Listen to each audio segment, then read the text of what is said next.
design professionals, the Architectural Digest Design Show is unmatched in bringing the latest trends, the most inspiring experts, and the most desired luxury products together in one place. Very fancy.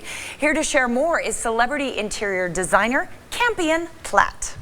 I'm Campion Platt, architect and interior designer. I'm at the Architectural Digest Design Show. I'm stopping by here at the Jenn-Air booth to see some of the best things I've seen so far. Jenn-Air offers a whole suite of new devices and appliances that make it seamless for you to actually cook. They have a new connected wall oven that works with Alexa, and now I can connect it with menus and a way to turn the oven on and off. Everyone's got a smartphone. It's really important in the design world to connect these ideas. So for more information, please stop by jennair.com. Very cool. Jenn-Air, proud sponsor of the Morning Blend. You was talking about connected devices and kitchens. Because there used to be like, oh, there's a new fridge. Yeah. And it's like, you can make ice cubes. Or a self-cleaning oven. Like that was a milestone at one point. But we finally, now we're seeing like that. Remember the AT&T commercials back in the early 90s? They would say, you know, in the future, you'll do this. And you were looking at it back in the early 90s, you're like, yeah, okay, we'll be doing that. We're doing it. We're so doing it. You could just say, you know, Alexa. Don't say that, because now everybody's Alexas are going off.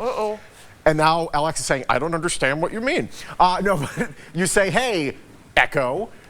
You know, set the preheat the oven for 400 degrees. Boom, it does it. Hey, you know, how much milk do I have left? And it's going to get to the point where it's able to see that. Yeah, it's crazy. I don't need something to check my milk for me. I want to use my human computer to do that. What if you think about it? What if you're in the grocery store? You're like, do I have eggs? Yeah. Okay, automated service. Do I have eggs in my fridge? I've checked. You have 2 eggs. No. How cool is that? No, it's not cool. I still want to use my human brain. However, I will tell you this. I have a very short attention span. What? What? and I forget to turn off the tea kettle all the time. There we go. You can tell it to turn off. So if I had a smart tea kettle, which they do have tea kettles that turn themselves off, electric ones. Do not worry. So I'm somewhat open to this. The kitchen for you is probably owned by Norma and Norman Bates. Ooh. And in fact, it looks like a kitchen from way back when. You actually caught up with Nestor Carbonell, who plays Alex Romero on Bates Motel, along with Carlton Cuse, who is the executive producer. Big Hollywood producer. Of course, Very of the cool show. Guy. You checked in with them earlier this morning. Let's see what you found out. To the 1960 film classic Psycho, Bates Motel on the A&E network is now in its 5th and final season. Although the central female character was killed off last season, she continues to haunt her son, the infamous Norman Bates. We are joined now by actor Nestor Carbonell. He plays Sheriff Romero and executive producer Carlton Cuse. Good morning, gentlemen. Morning, JJ. Morning, JJ. Well, I guess I have Carlton to thank for that very unexpected finale at the end of last season, Norman killing his mother. And I'm sure you've gotten a whole range of responses about that. Well, when Carrie, Aaron, and I sat down and created the show, we actually imagined this 5-year plan, and part of that was killing Norma off at the end of the 4th season. So the 5th and final season would be Norman Bates like we know him from the movie, you know, with his mother dead, her body still hanging around, her still alive in his imagination, and him becoming kind of a version of the character in the movie.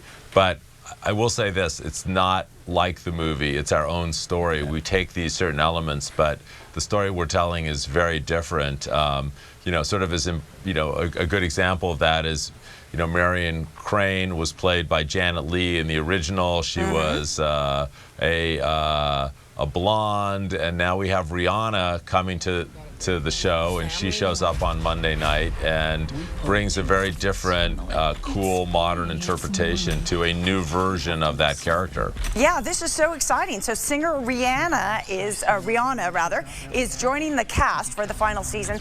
That's so neat. I understand that she was a big fan of the show and that she actually came up to Vancouver then to shoot with you folks. Yeah.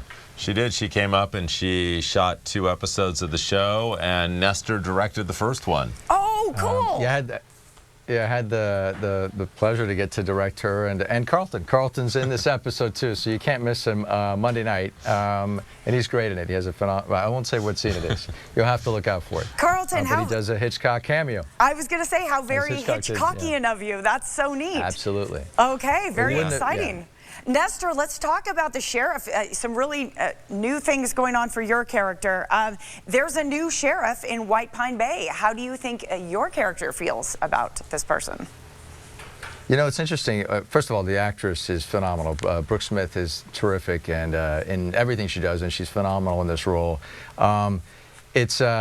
It's interesting. I had to shoot a scene with her as a director on the episode, and the only thing that was disconcerting in the whole episode was walking into my old office and seeing it completely remodeled. And I'm thinking, what happened here? Hey, wait a second there. Come on, she didn't just fill the seat. She's like taking up the whole space and redecorating, But it was the funny thing is, we were like with the production designer, we were like, well, she wouldn't keep the office the same. She would change it, and but it is kind of visceral when you show up and you go, hey, this was for 4 years. This was sat in that chair. Oh my gosh. Elk head over here, moose here, whatever. I know, but no, it was really fun having her. And what's fun too is that she's hip to Norman's whole shtick right off the bat, which my character also was too. So it's fun working with her in that capacity, and it's great. I think as a character, though, I think he feels that she's now in his way because he wants to take care of Norman Bates, on his own terms. He does, so I don't know that he's. Yeah. No, that was my next question for you. Is what is Sheriff Romero's plan now? I mean, certainly he's on to Norman. Bless you. Yeah. I'm allergic to the show ending. Yes, exactly. You and me both. It's hard, I know. Almost six years. 6 years, I know, because we worked on the show for quite a while before it aired.